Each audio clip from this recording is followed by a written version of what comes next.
Assalomu alaykum hammaga, yaxshi kayfiyat. Mana bugun sizlar bilan bir oy ichida qancha rasxod qiladi yangi kelganlar. Shuni ko'rib chiqamiz.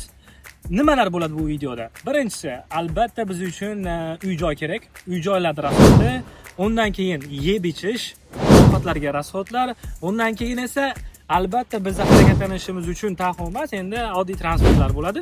O'shalarda rasxodini ko'rib chiqamiz. Undan tashqari hamma yo'q bo'lyapti. Endi odam ham dam olish kerak-ku. Dam olish kerak bo'lgandan keyin qancha pul ketadi dam olsak. Ya'ni shularni sizlar bilan ushbu videomizda ko'rib chiqamiz. Unda qanaqa ketdik aytib o'tak. Agarda sizlar kanalimga obuna bo'lmagan bo'lsanglar, obuna bo'lib qo'yinglar, chunki qiziq ma'lumotlar oldinda kutib turmoqda. Ana xarajatlarni eng kattasi bu o'zi aslida bizning turar joyimiz. Ya'ni Dubayga kelganingizdan keyin 50% sizga yashash joyingiz aniqlanadi. Hozirgi turgan joyimiz eng budjetli hisoblanadi. Endi bundan ham pastiga endi biz sizlar ko'rmashinglar mumkin, lekin shu eng minimum budjet varianti. Ya'ni 270 dollar 1000 dirham, pasti esa 300 dollar. Ya'ni 1100. Bu minimum budjetli variant. Bundan hozir sizlar bilan mana Dubaydagi eng arzon do'konlardan bittasiga kiramiz. Ya'ni bu Viva ortimda turibdi. Dubaydagi eng arzon do'konlardan. U yerdan yog', tuxum va sosiska va makaronni narxlarini sizlar bilan ko'rib chiqamiz. Unda qani ketdik. 1 litrli yog'larimiz narxi 8.9, ya'ni 9 dirham. Mana bu sosiskalarimiz ichida 12 ta bo'ladi. 12 tasi 2.99, 2.49 ekan. Даже 3 dirham emas. 12 tasi sosiskalarimiz. 1 kiloga tuxum narxi atiga 12 dirham. 1 kiloga tuxum. Arablarning noni bor. Arablarning shunaqa noni atiga 2 dirham.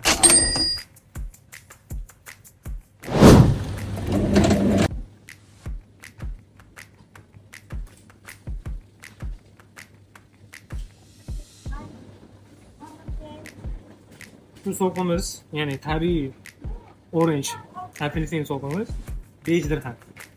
Yani bunlar ishga olarkan mana yozib qo'yibdi. Yozuvda yaqinda sotib. CV ishga jo'natib beradilar, ishga olishyapti ekan.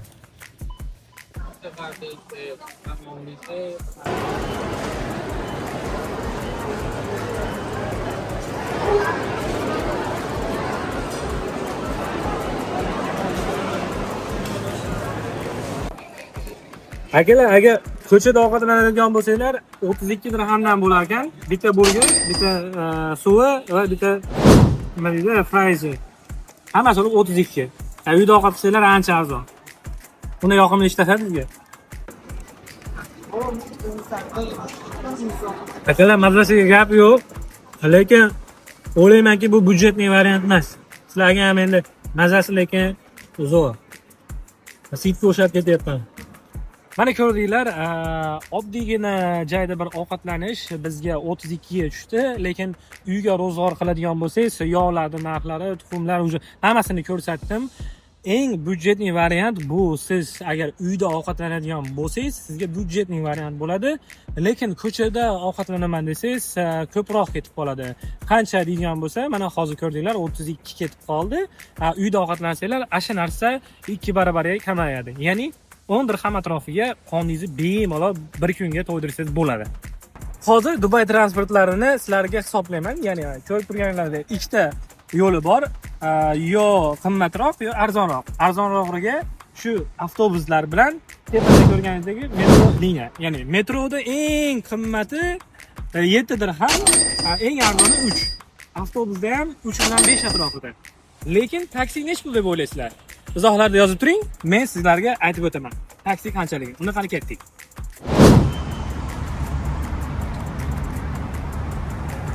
Bu esa taksi edi. Taksida boshlang'ich narxi 5 dirham bo'lishi mumkin, lekin 5 dirham bo'lib turib, shuni eshikni ochib, shuni tushadigan bo'lsanglar, 12 dirham oladi. Ya'ni bu dollarda shuncha bo'ladi. Telefon uchun qancha sarflaymiz? Dubayda ikkita tarmoq mavjud, Du yoki Etisalar. Hozir mana ortimda Du turibdi, ya'ni bu yerdan sim karta sotib olsanglar, bir oyga eng kamida 50 dirham to'laysizlar. Maksimum ketaverasizlar. Uni ichiga nima olasizlar? Kunlik 1 gigabayt va 75 daqiqa bir oy ichida sizlarga beradi. Telefon qilishinglar uchun. O'ylamanki foydali bo'ladi. Qani ket.